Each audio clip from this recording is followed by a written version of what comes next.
Hindi lamang sa angking ganda ng baybayin at karagatan nakikilala ang isang bayan sapagkat ang lupang ating tinatayuan ay may sariling salaysay ng nakaraan. Sa talaan ng kasaysayan, ang Graan at Kling ang mga naunang sentro ng kalakalan sa baybayin ito.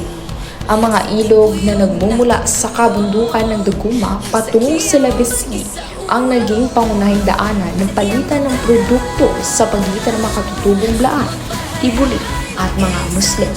Sa bisa ng kautusan ni Pangulo Manuel Rojas noong Agosto 18, 1947, opisyal na itinatag ang Kiamba bilang ganap na munisipalidad. Bawat pamayanang humubog sa baybaying ito, mula sa mga katutubo hanggang sa mga kasalukuyang pamilya, ay nag-iwan ng mahalagang marka sa ating kasaysayan. Makikita niyo po talaga dito na yung mayor po namin is nag-focus po talaga sila sa health ng mga tao dito. Ang Kiamba ay hindi lamang dulo ng lupain at dalampasigan. Ito ay ugat ng ating nakaraan na nararapat nating ingatan.